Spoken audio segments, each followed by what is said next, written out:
नमस्कार मैत्रिणींनो, अन्नपूर्णा किचनमध्ये तुमचं खूप खूप स्वागत। आज आपण पाण्याचा एक थेंबही न वापरता 2 बटाटे आणि बेसन याच्यापासून मस्त कुरकुरीत अशी शेव बनवणार आहोत। तर त्याची रेसिपी पुढील प्रमाणे। येथे मी बटाटा शेव करणार आहे, तर त्यासाठी पहिल्यांदा त्याचा जो मसाला आहे तो करून घेणार आहे। येथे मी अर्धा चमचा ओवा घेतलेला आहे, अर्धा चमचा जिरे घेतलेले आहेत, अर्धा चमचा धने घेतलेले आहे। आता हे सर्व मी थोडंसं कढईमध्ये या ठिकाणी गरम करून घेणार आहे। या सुक्या मिरच्या टाकणार आहे। तुमच्याकडे लाल सुक्या मिरच्या नसतील पण लाल मिरची पावडर असेल तर ती तुम्ही घालू शकता। आता हे थोडंसं गरम करून घ्यायचं आहे आणि हे गार झाल्यानंतर याला मिक्सरला बारीक करून घ्यायचं आहे।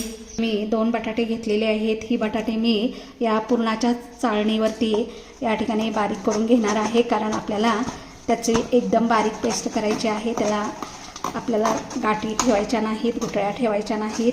खिसणीवर जरी खिसून घेतलं तरी चालेल।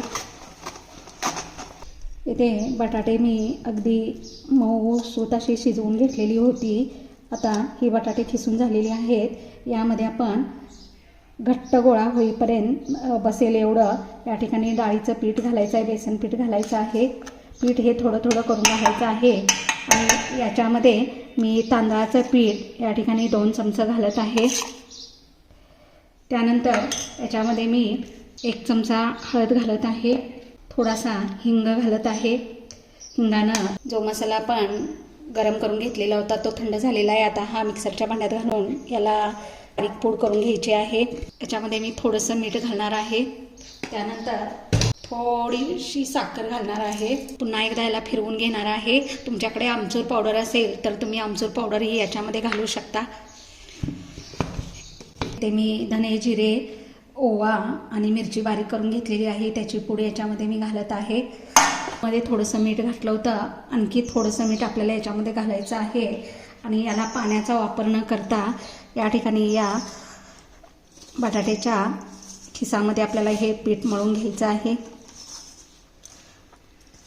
घट्ट असं गोळा करून घ्यायचा आहे याचा।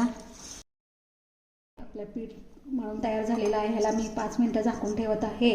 तोपर्यंत सेवेच्या या सोयऱ्याला तेल लावून घेत आहे। 5 मिनिटं झालेली आहेत। आता याचा एक छोटासा गोळा घ्यायचा आहे आणि याला व्यवस्थित शेप देऊन हा गोळा या सोयऱ्यामध्ये घालून घ्यायचा आहे आणि आपल्याला आता याची शेव करून घ्यायची आहे।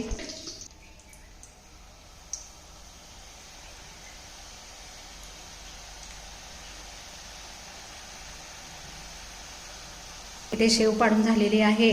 आता ह्या सेवेला लगेच हलवायचं नाही, त्याला कडकपणा येऊन द्यायचा आहे आणि मग त्याला 1-2 मिनिटांनी पलटी करून घ्यायची आहे। आपल्या या सेवेला कडकपणा आलेला आहे, याला आता पलटून घेणार आहोत आणि दुसऱ्या बाजूनेही मस्त अशी भाजून घेणार आहे। तर आपली ते सेव भाजून तयार झालेली आहे, याला काढून घ्यायची आहे आणि अशाच पद्धतीनं सगळी सेव करून घ्यायची आहे। ते तुम्ही बघू शकता, मस्त आपली अशी शेव तयार झालेली आहे।